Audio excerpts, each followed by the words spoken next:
And before lunch, we can explore how diverse perspectives work together to create a successful ITO, BPO ecosystem. To discuss this interesting topic, please welcome on stage the moderator for this session, Mrs. Alia Toukan. And please welcome as well Mr. Osama Ajarmeh, Jordanian talent at PwC Jordan.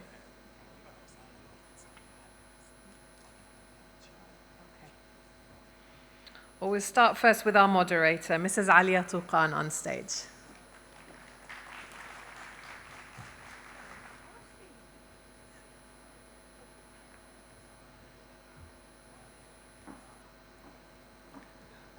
Good afternoon, everybody. Thank you, Rania. It's great to see all those familiar faces again after such a long time being away because of the pandemic. If I may ask everybody before we start, if you can move forward, because this is going to be a bit of an interactive session. So maybe you want to move closer to the rows up front. Thank you. So again, good afternoon, and thank you all for joining us today. It's an honor to be able to take part in the MENA ICT Forum and to be surrounded by so many leaders and innovators from across the region. As the global ICT sector continues to face a variety of challenges, Jordan's own ICT sector has demonstrated exceptional resilience over the last several years. The country's ICT sector accounts for 3% of GDP, and in the last 3 years, investments in the sector have totaled around $73 million. Even more impressive, over that time span, employment in the local ICT sector has grown by more than 115%. In particular, Jordan is elevating its international profile as a hub for IT outsourcing and business process outsourcing. These efforts are being led in large by Jordan Source, a program operating under the Ministry of Digital Economy and Entrepreneurship that is working to elevate the kingdom's attractiveness as an ITO and BPO hub, while raising the profile of the country's ICT talents. Jordan offers many appealing benefits for companies and organizations looking to outsource part of all of their ICT operations. This includes everything from the kingdom's strategic location to its robust national infrastructure to its attractive investment policies and frameworks, and of course, its incredible wealth of talent, young, highly educated, digitally savvy talents. Creating this kind of ITO and BPO ecosystem is not something that can be achieved by the public sector alone. It requires wide-reaching cooperation and the active engagement of numerous stakeholders and participants. And this is one of the ways that Jordan Source is working to elevate the ICT sector by bringing diverse voices into the conversation and giving all industry players a sense of engagement and ownership in the future of the sector. Today, Jordan Source has gathered together a number of these ICT stakeholders representing the public sector, private sector, and young local talents. They'll be providing a variety of unique perspectives on Jordan's ITO and BPO ecosystem and demonstrating the importance of value of collaboration. In this spirit of collaboration, we're also eager to bring all of you into the conversation. On the screen in a while, you will find a QR code. So when scanned with your mobile, you will be led to an interactive question and answer app. So please, once the QR code is up, do upload it. Again, before also we continue and introduce our panelists, I would like to inform you that this session is being live streamed on Jordan Source social media channels. It is my great pleasure to introduce our panelists for today. We start with ITO and BPO partners, Mr. Mutaz Nabulsi, CEO of Estarta, Mr. Yazid Hijazin, Director of Digital Services at PwC, Mr. Jawdat Nassar, VP for Technology and Business Development at Aspire. And from the Ministry of Digital Economy and Entrepreneurship, we have Mr. Raed Madanat, Director of the Ministry's Youth, Technology, and Jobs project. I am also delighted to welcome two young Jordanians who are proudly representing the country's young talents. Osama Ajarmeh, who works at PwC, and Abeer Albashiti, who holds a master's degree in electrical engineering and is the founder of Larimar, a company that leverages artificial intelligence to transform well-being. Finally, at the conclusion of today's panel, we will welcome to the stage Nour Moughrabi, gender specialist and Mashriq Gender Facility Jordan lead at the World Bank, who will be sharing a presentation about the role and potential of women in Jordan's ICT sector. Throughout today's panel, we'll be asking questions of you, our audience, and collecting your answers in real time. We encourage you to share your opinions and insights through this Q&A platform. And we'll be revealing your answers on the screen behind me, and I'll let you know when it's time to vote. So before we hear from our ITO BPO panelists, let's hear it from our audience. And the question for you is, who do you feel plays the biggest role when it comes to elevating Jordan's ITO and BPO industry?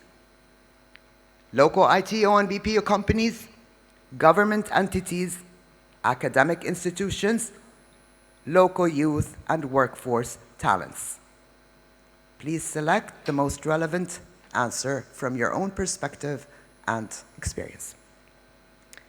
Now, while you are doing your voting, please join me in welcoming our first ITO BPO panelists for today, Mr. Mutaz Nabulsi, CEO of Estarta.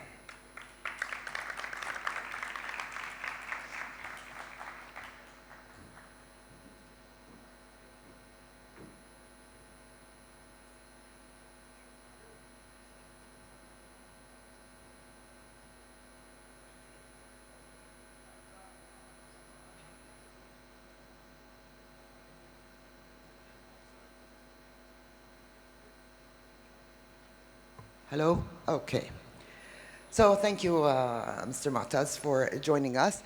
Let us start first with you telling us a bit about Estarta, their operations in Jordan, and specifically your work with major international companies like Cisco. Sure. First of all, thank you for the invite to speak about Estarta and about really the status of the ITO, BPO kind of scene in Jordan. I'm very honored here to be representing the 1,500 employees of Estarta Solutions, 1,300 of them here in Jordan and about 200 around the globe. Very proud of them and the work that they do and the good face that they put for the ITO industry here in Jordan.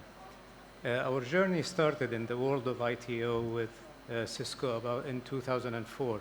What was really a leap of faith and a trust in the kingdom due to the efforts of His Majesty in bringing in international companies like Cisco to come in and invest and really give us a chance to shine in that world in the ICT sector. And we started with 10 people as a TAC, and today we're over 1,300 really supporting that account. We are very proud that we are supporting 21 of the cutting-edge technologies that Cisco provide. And also, we have grown in terms of the variety of positions and careers for our Jordanian talents, where we do have, coincidentally, 21 type of different careers that you can take supporting Cisco out of the Jordan office and really representing us. And we really believe that we do serve as an example of a success story to where you can come in and invest in Jordan and you can utilize the resources, the very unique resources in the region that we have to offer and really present that to the world. So this really takes me to my second question. How has the Jordan's business environment contributed to Estarta's success? You've mentioned some successes, But what has been the key achievements that you've witnessed over the years? What do you think is the framework for facilitating collaboration between across all ITO and BPO stakeholder groups? And one more thing, how can this kind of collaboration, because obviously it does exist, this kind of collaboration, how can it be codified in a way that ensures beneficial cooperation well into the future? Yeah, at Estarta, we all feel always the glass is half full. We're very optimistic of what Jordan really have to offer. And for us, we're a people business. So it starts with the resource pool that we have in the country. Our education system, I know a lot of people keep talking about that we have an opportunity, which we do have tremendous opportunities in our education system, but we cannot forget that it does produce really great talent and really good people that we can work with and really introduce and compete in the world. If you look at Estarta just alone, if you look at our environment, we have great talent. We're competing with a lot of different talents from across the globe, providing Cisco services. In a lot of different cases, we are number one in terms of productivity, satisfaction, all of that. And that really gives you a great pride when it comes to the resource pool in Jordan. So that's the first thing, that when you're talking about infrastructure and a framework, this is the most important one. And it does work, and it does produce good talents that we can work with and really produce great results for everybody. And one of the things I really want to mention when it comes to that is that in our education system, if you look in ICT, more than 50% of our graduates are females, and we were able in our type of environment to really attract them and bring in. Estarta today is about 45% female working in ICT because of that. They are a product of that infrastructure. Then you come to the other enabling programs. You have a great supportive ministry. You have a great supportive infrastructure in telecom that we can compete with anybody. I think the pandemic was a great example of when in other countries they were struggling to get people to work from home. Everything was working. We were always very fortunate to be in that environment. We did not miss a beat. Actually, a lot of our businesses in the ITO and BPO, they can attest to that. Our business grew because of the infrastructure that is provided here in the country. And that's something great. And it comes with competition, and it comes with the great infrastructure and the vision we had for the ICT sector early on, as we all are learning today on the history of the ICT industries. And we do have great platforms like Intaj, where we do have a committee just to make sure that we are consistently looking at the different policies for IT on BPO and promoting Jordan also to really attract other companies to take a leap of faith in the country and bring their business here to Jordan and grow. And we have a lot of success stories, and because of that, we have WebHelp here, we have Amazon came here, and we have a lot of other examples of people coming here. We're always competing for resources with Microsoft and others, and that gives us a great pride. People think we're mad when we lose people to those big conglomerates, but we're really happy that people are coming to Jordan and realizing, hey, we have an opportunity to come here and get talent, and look at Estarta, we can take some of their people, and that's something that always helps us to bring in the next generation and keep promoting the country. Thank you, Mutaz. We wish you continued success. Unfortunately, we could go on for hours, but we are tight on time. Thank you, sir, very much. Thank you. And now I'd like to welcome to the stage Mr. Yazid Hijazin, Director of Digital Services at PwC.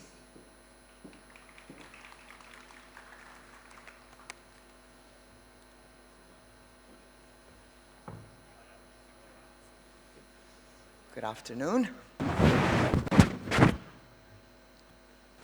Good afternoon. How are you? Good afternoon. Good to have you with us. Thank you very much. Okay, Yazid, let us start with your experience. Yes. What it's been like when it comes to dealing with the country's overall ICT ecosystem.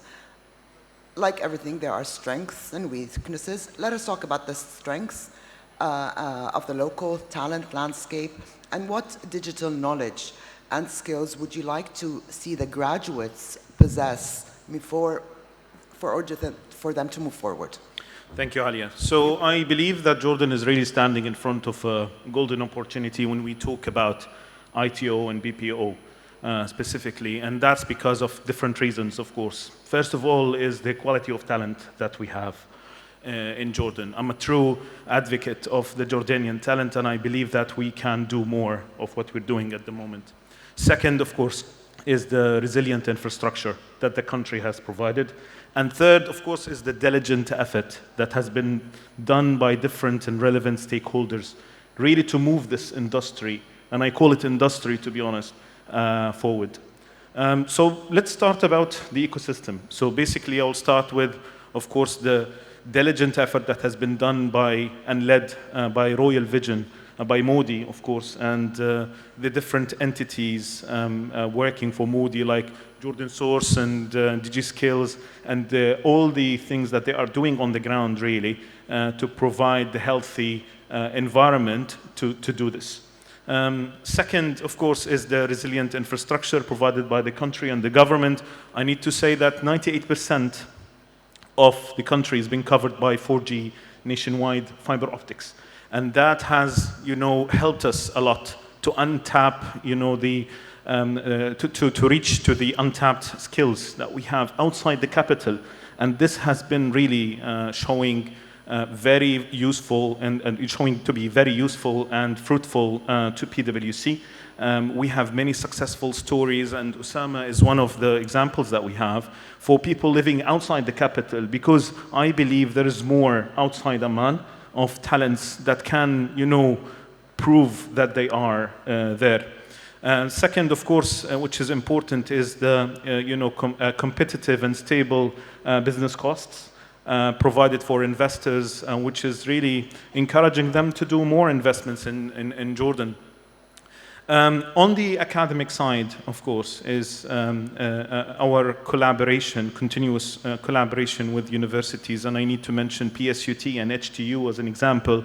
The administration team there has been really helpful in really providing us the chance to talk closely to the students, understand their aspiration, walk them through what the future is looking like, so they can invest in more skills that are relevant to the market. We have established different internship programs that was really successful. We have hired something around 80 interns within the last year from different universities, top students that proved to be, a valuable asset to our team.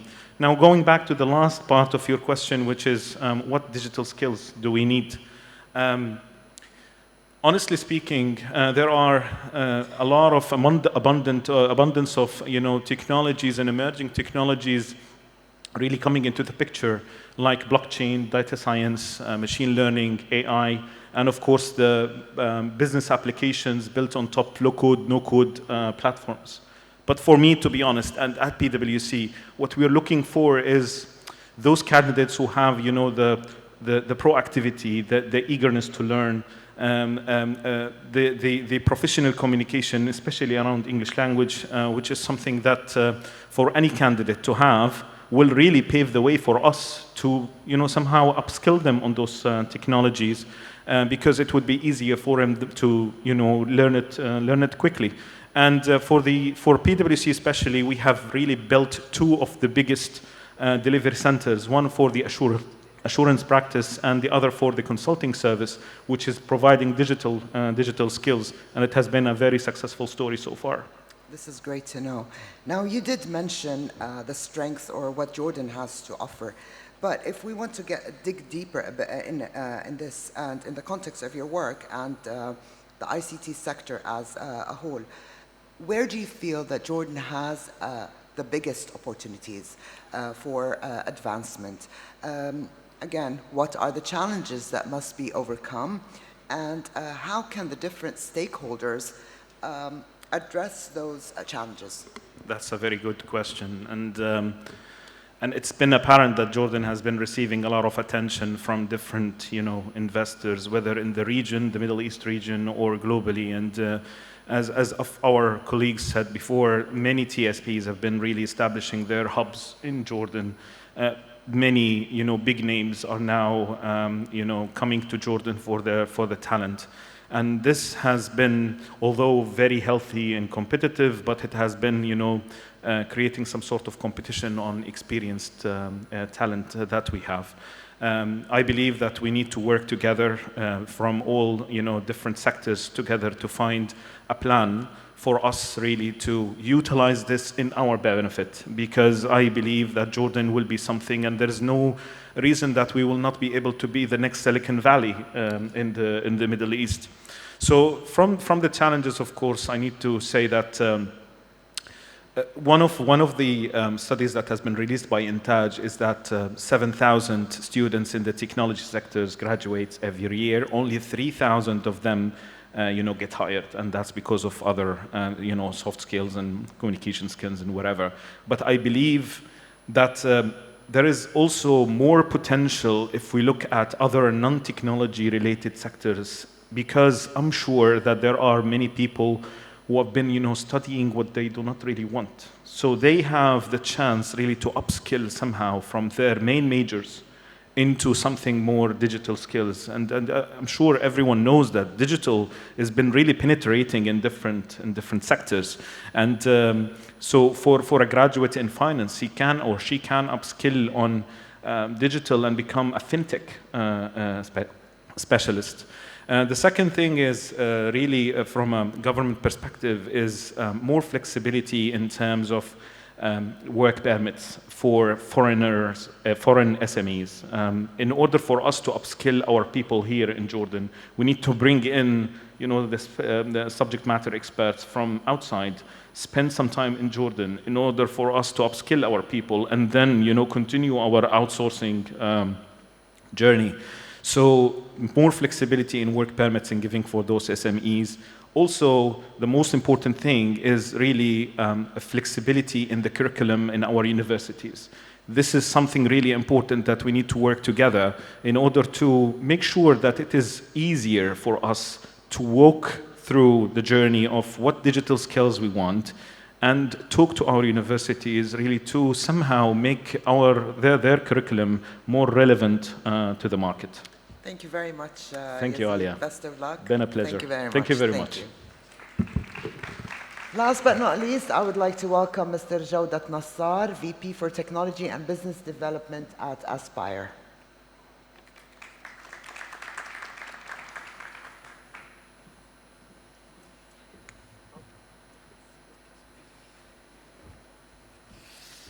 Good afternoon, Jawdat. Good afternoon, Alia, and everyone. It's a pleasure to be among you today in this great event in Jordan. Always great to see you. And I would like to also start about you telling us about Aspire and its 20-year history in Jordan. How has Jordan's ICT sector evolved over the last 2 decades? Sure. So first about Aspire. Aspire, when we started back in 2002, Aspire was only providing one service, which is QA to one client based in the US. And today we are celebrating, actually this year we are celebrating 20 years of Aspire and 20 years with our first client.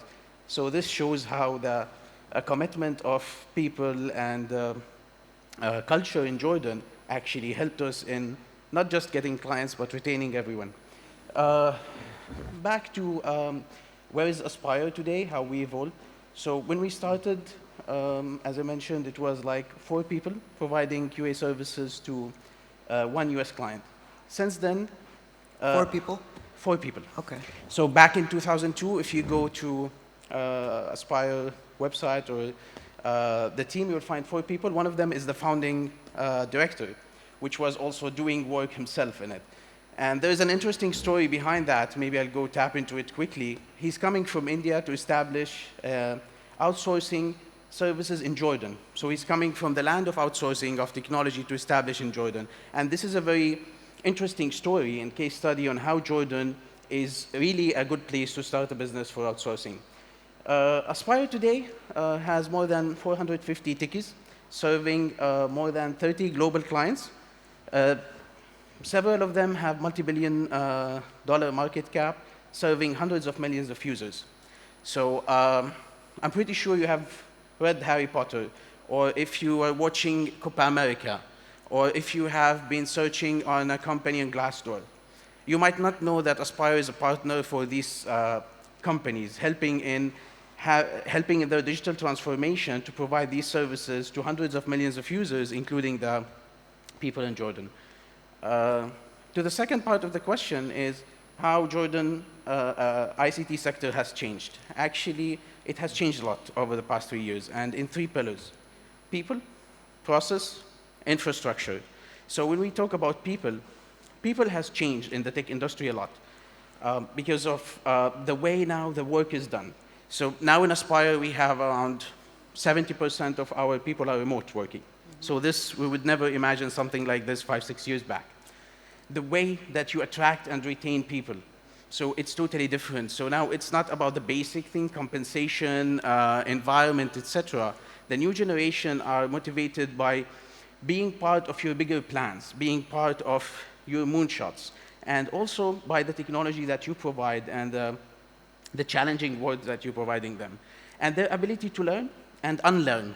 So ability to learn new technologies and ability to unlearn the old processes that was there, because the process is changing. You now have different processes, different methodologies working every day, from agile to scaled agile to rapid development, etc. So people need also to have the unlearning abilities.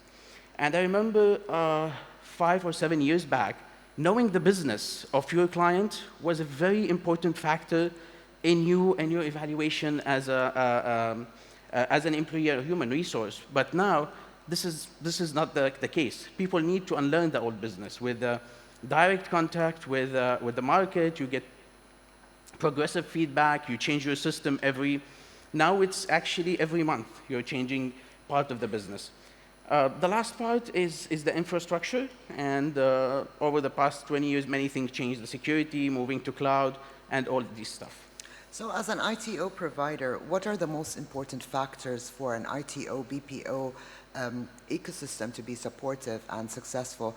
And how does the Jordanian government serve as a partner to businesses like yours, like Aspire? And how would you like to see that partnership evolve even further? Sure.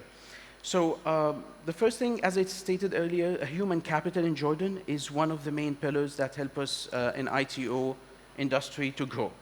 The talents in Jordan are actually tech savvy, always willing to learn, and they're committed by nature. So most of our global clients actually ask about Jordanian talents. Even when they move to a new client or recommend us, they would like to work with Jordan people because the sense of commitment, the culture. We are way in a culture that we are in the middle. We are not the yes man. We are not the aggressive no man. So we can adopt, we can communicate, and we can commit to deliver what we promise. The second pillar is the infrastructure. I think now Jordan passed the stage where we speak about stable internet, stable infrastructure. That's from the past now. In Jordan, it's really good.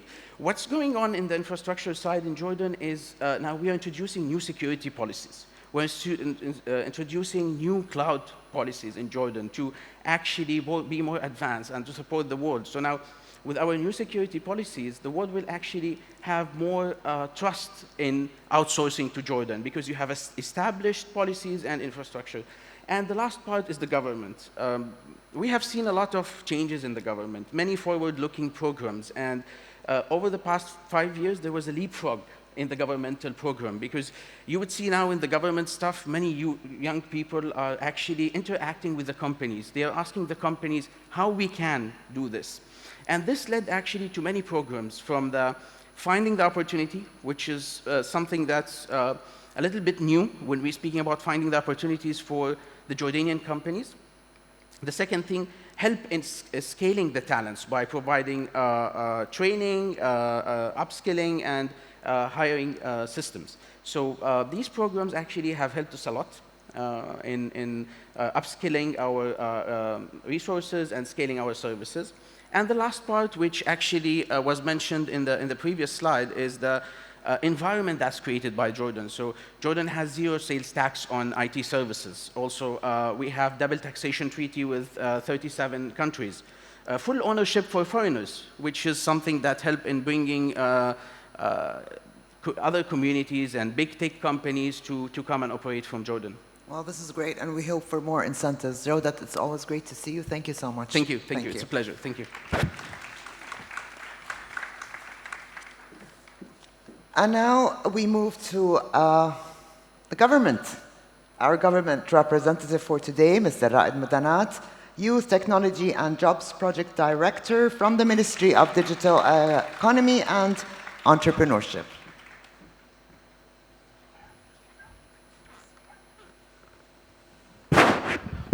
Before we start our discussion, we're going to hear from our audience again. And the question for you now is, what incentives do you find most appealing when it comes to attracting ITO and BPO investments? Tax incentives and salary subsidies, talent recruitment and upskilling grants, robust infrastructure and good business facilities, local talent pool and language abilities, strategic location, and market access.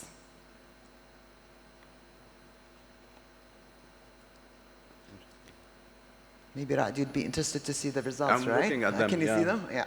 And try to distract the audience from the previous question, which put a lot of pressure on the government. The pressure's on you, audience now. The majority of the audience think that it's in the hand of the government. Okay, so. we can go back now and look at the answers, and let us start our discussion. Raed, again, thank you so much for being with us and shedding some light on the huge efforts the government is putting into the ITO, BPO sector. First of all, let us start with how the Ministry of Digital Economy and Entrepreneurship is working to connect young talents to opportunities in the ICT sector. Okay. Thank you, Alia, and good afternoon, everyone. The previous distinguished speakers made my life easy and difficult at the same time because... Your government. Exactly. They mentioned almost everything. Well, actually, what we're doing is in 2019, as you know, the ministry changed its name from the Ministry of Information and Communication Technology to the Ministry of Digital Economy and Entrepreneurship. And in 2020, we've launched the Youth Technology and Jobs Project, which allowed the ministry actually to move forward with all the efforts that we're trying to do to promote Jordan as an investment destination in the ICT sector. The Youth Technology and Jobs Project has three main pillars. The main one, actually, is all about the supply of digitally skilled talent, which I think everybody from the previous speakers focused on as Jordan's main competitive advantage. So what we're trying to do is we're currently working with our colleague from the Technical and Vocational Skills Development Commission, the TVSDC, and the National Skills Council for the ICT sector, and of course, Intaj and DigiSkills, to build an ecosystem for digitally skilled Jordanian youth to meet the demand in the labor market.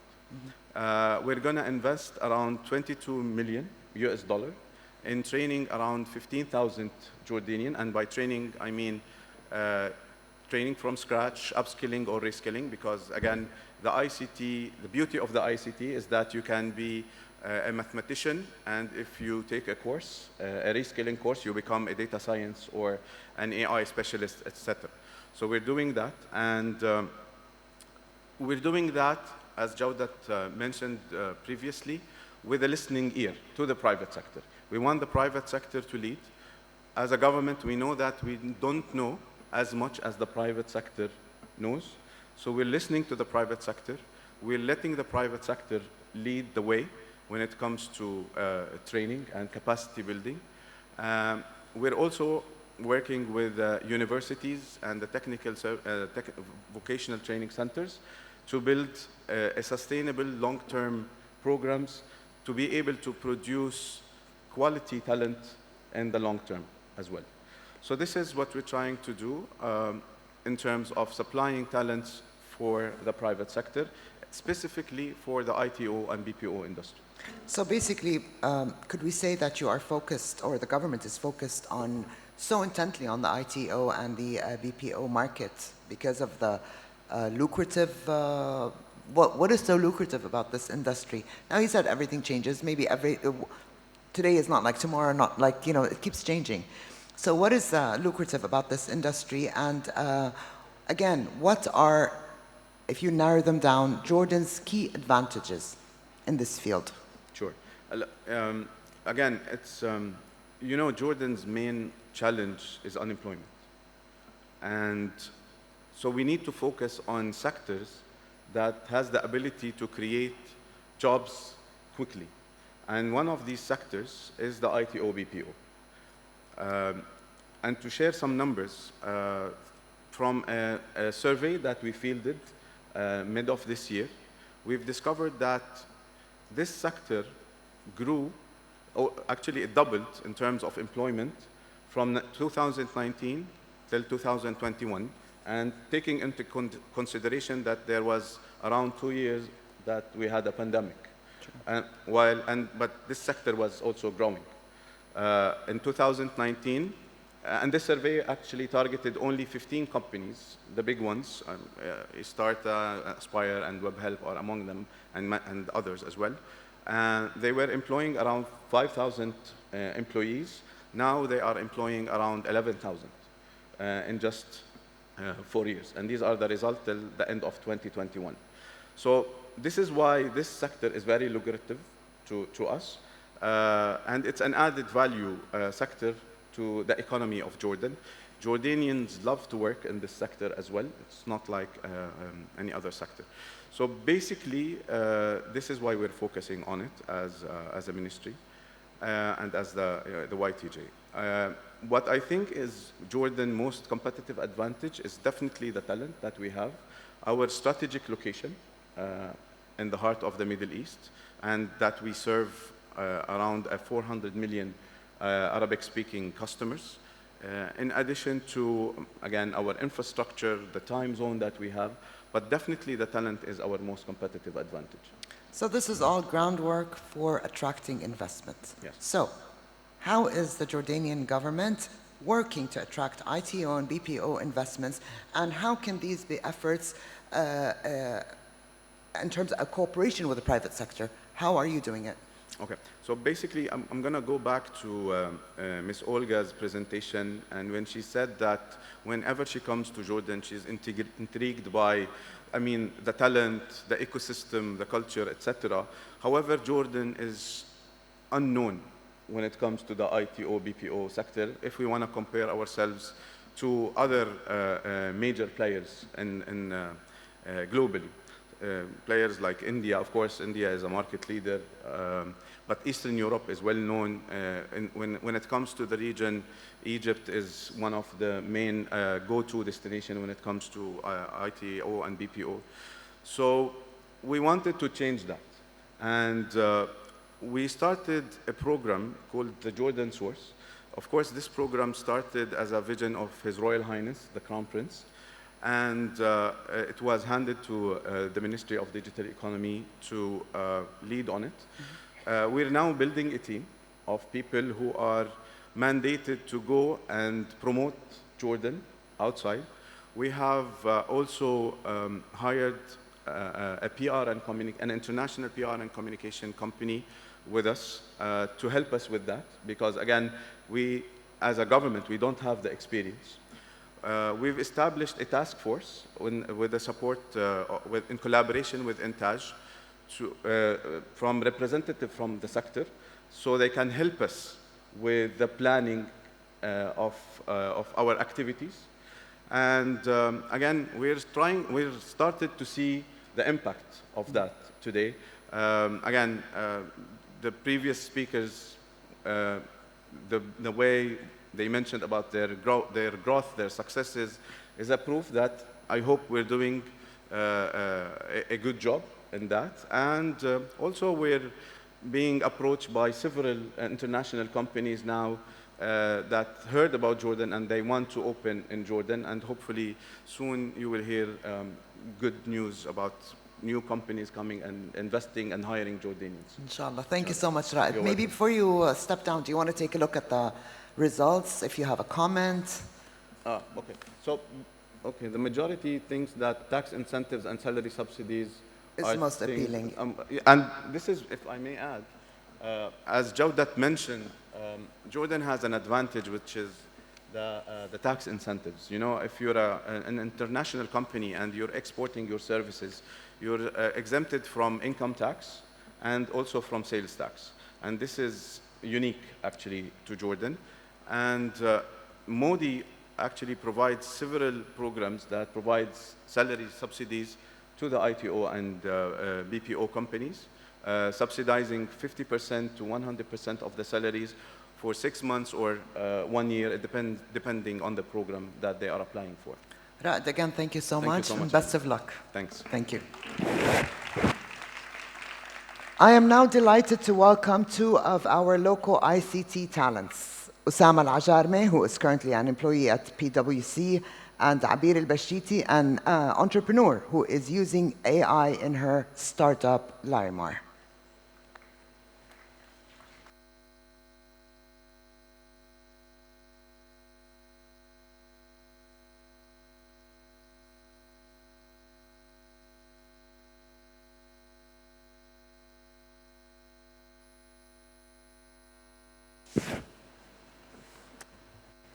Before we start our discussion, there's another question for our audience. In your opinion, what is the biggest advantage Jordanian youth have over workforces in other markets? Strong work ethic, exceptional technical knowledge and skills, great soft skills, entrepreneurial spirit.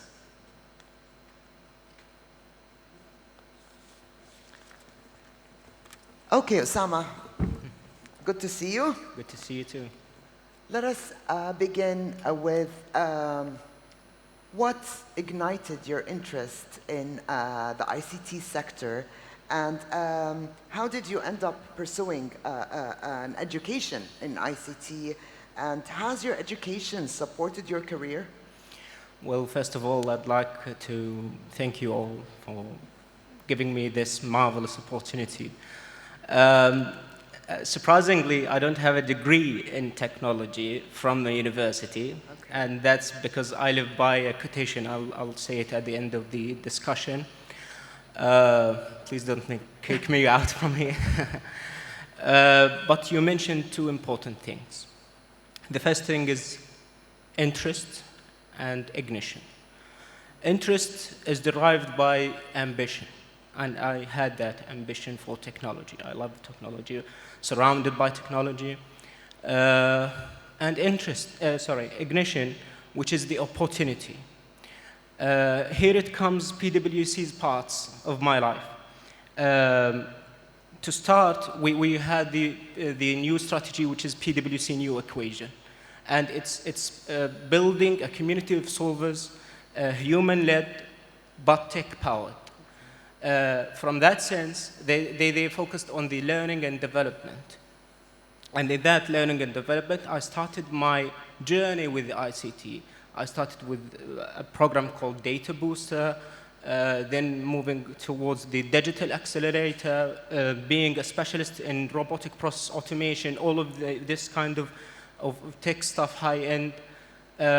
So that led me up to what I am today. And because of that, I have that quotation, and I love it so much. Knowledge does not dwell within university borders. It is rather accumulated by people's experience, and started from way before century until our today life, and as you can see. Exactly. So how do you feel, what do you feel are the most important skills to possess in your field? Well, there is of course, the hardcore, pure technical skills, data analytics, machine learning, artificial intelligence, robotic process automation. These skills we do need and dire for it. But they go hand in hand with, let's say, semi-soft skills, such as the legislation, governance, those people that facilitate the work of the hard skills in order to, let's say, come up with a robust strategy and a robust environment for the technical skills to operate in that sector. Thank you, Osama. Well, Abeer, Yeah. artificial intelligence. Yeah. How did you decide to pursue a career in AI, and what propelled your interest? How did you decide to start to establish Larimar? Yeah, thanks, Alia. Larimar aims at boosting well-being, and as an electrical engineer where math and physics are the primary topics that we have, and AI is the tool to harness the beauty of math and physics. So I started, as I'm interested in well-being and augment life, people's lives, I started to implement the applications of electrical engineering to augment humans' lives. Again, the topic that I'm talking about is not only AI, it's emotion AI, which is a multidisciplinary topic related to neuroscience, psychology, in addition to AI algorithms. There is a multiple topics within it. The idea came after my passion of knowing the emotions and behavior, attitudes of people, and how we can leverage the technology in order to make it more empathized. Yeah. Okay, so today, what are your ambitions for your company and your career as a whole? And what do you see Jordan has to offer in this field? Let's talk about like opportunities in the local market that you see are most appealing. Yeah. In regards of my goals in general, this is a question that I always ask myself in my birthday, which is how can I align my professional goals with my personal vision, which is leaving a genuine impact in others' lives. And here comes the startup that we are working on, which is boosting well-being using empathized technology and support groups. And yeah, this is my vision. Alhamdulillah, we saw the impact of our services and the product that is already available on the market on the users by being connected with their higher self and also harness their singularities. In regards of how can Jordan offer more, yeah, I believe in regards of AI, we can facilitate the inclusion of such AI technologies within startup purposes through the registration of these startups, because this is something that I'm doing right now. Another thing is related to highlighting the use cases of AI and emotion AI or any emerging technologies for Jordanians who are using these technologies to other youth and facilitating the strategy that is related to AI with regulated ethics. And about the market, actually my biggest opportunity for the Jordanian market is related to harnessing the pool of talents in universities, research centers, and also using our connections here in Jordan to validate the product that we have, because the Jordanian customers know us and they can champion for us and validate our solution. Yeah. Well, the word young talent has been used throughout the day. One final question for both of you, same question, and very briefly. Osama, today, what would your advice be to young people who want to go into this field? What would you tell them? First of all, look to your current field, what you're working on, and see how can technology be integrated into that field. Don't isolate yourself and live in your cocoon. Just go up for it and look for the digital side of what you're operating in. Abeer, what would your advice be? Yeah, I think being open and courageous will always be great for them. Yeah. It was wonderful talking to both of you. Thank you very much. And good luck. Thank you, Alia. Thank you. And now I would like to welcome Nour Moughrabi to the stage to present her insights into the role and potential of women in Jordan's ICT sector.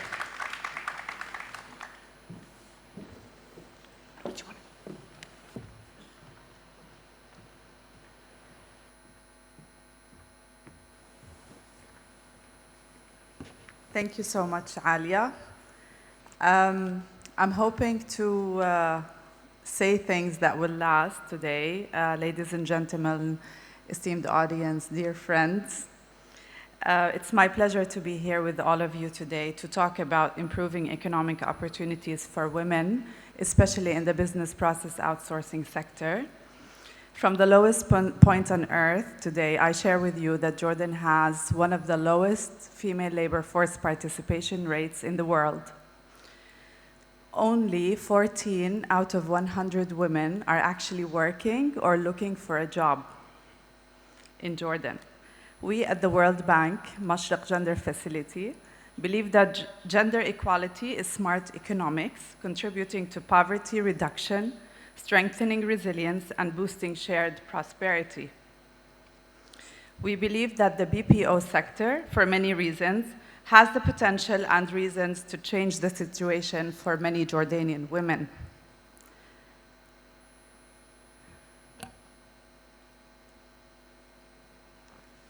So Jordan has made important strides in gender equality, particularly in the fields of women's education and health. Jordanian women are not only well educated, in the ICT sector specifically, 50% of graduates are women, as was mentioned earlier. This shows high appetite not only to learn, but to be relevant in the job market. Women's share in the ICT sector is 26%, which is higher than in other sectors. However, women's ownership of smartphones and access to the internet remains lower than men's in Jordan, just like most of the world. And the gap is 10% for mobile ownership and 21% for, 10% for internet gap and 21% for mobile ownership. And failure to address the digital divide through engaging more women in digital jobs can create yet an additional barrier.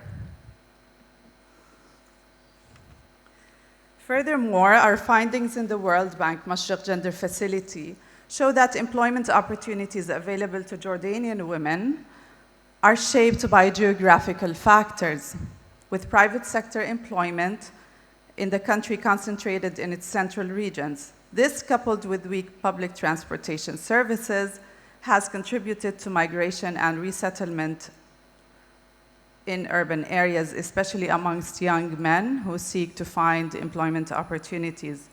While men often had the choice to find employment elsewhere, women did not. Access to jobs within close proximity in a safe work environment is especially relevant to women in Jordan, given prevalent social norms related to transportation, childcare, and mixed work environment. A study by the World Bank in 2018 measuring social norms in Jordan found that although 96% of respondents, both male and female, believed it's okay for women to work, only 38% believed it was acceptable to work in mixed environments.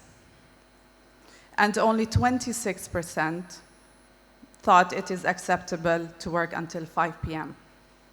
This presents a huge loss for the Jordanian firms because female talents are not contributing as much as they possibly can, which means that businesses can tap into female talent through supported expansion in local communities, as well as providing safe and flexible work conditions that help women join and stay in the labor force and to realize full potential for themselves, their families, employers, and communities.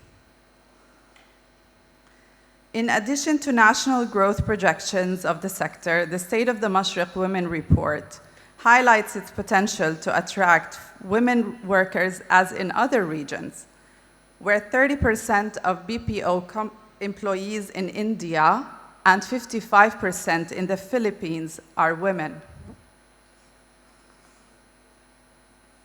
The same report, which is a regional report, highlights that jobs that offer women the ability to work from home with flexible hours help overcome many of the constraints mentioned earlier, such as lack of safe transport, childcare, and restrictive social norms.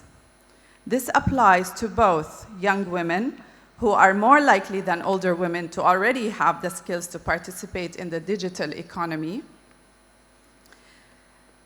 or to be able to quickly learn them, but even older women with particular skills such as speaking English or finance and accounting can also join the sector and work online without violating social norms.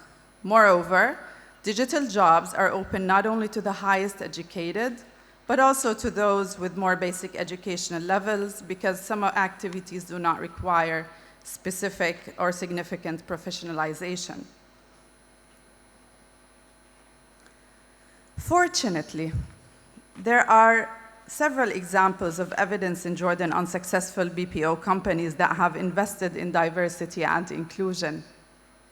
From this very location in the Dead Sea, Jordan witnessed the launch of several important partnerships, such as the Estarta Solutions and Cisco Systems partnership, to offer technical engineering and support services for enterprise customers in Europe and the Middle East. Throughout its uneasy journey to attract and keep its female talents, Estarta, as documented in a business case on diversity and inclusion issued by the Mashriq Gender Facility, launched several diversity and inclusion initiatives offering competitive advantages for women, such as family-friendly work environment, remote work opportunities, leadership training, and promoting female role models in local communities in its outreach and recruitment efforts. Christelle Call, a BPO firm owned and managed by a Jordanian woman, revolutionized career entry paths for many young women by providing them on-the-job training and unmatched experiences in the market. In his recent visit to Jordan, the World Bank President, Mr. David Malpass, expressed his admiration of the company's vision to continue the inclusion of women in its newly established branch in Aqaba by the Red Sea. Extensia, another Jordanian BPO firm, has branched out near the Jordan University for Science and Technology, with offices residing in the Special Economic Zone in the north of Jordan, again, making economic opportunities within reach of young men and women.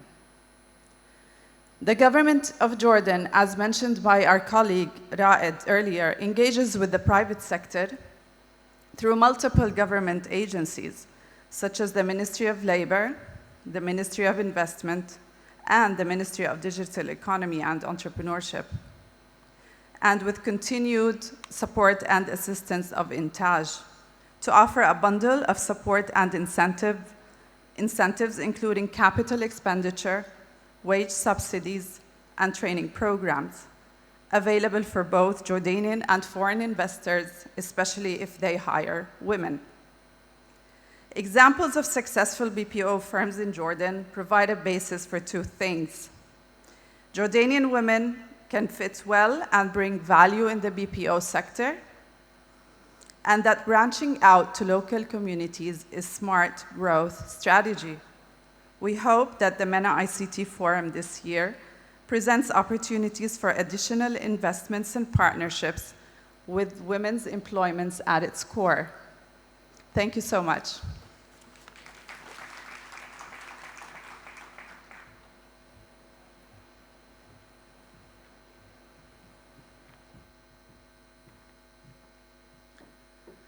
Thank you so much, Nour, for the enlightening presentation. Thank you also to Mutaz Nabulsi, Jawdat Nassar, Yazid Hijazin, Raed Madanat, Osama Ajarmeh, and Abeer Bashiti. Thank you to Jordan Source for organizing this insightful and enriching conversation. And again, an enormous thank you to our audience. We hope you found this discussion to be enlightening, and I hope you have a great time at this year's MENA ICT Forum. Have a great day.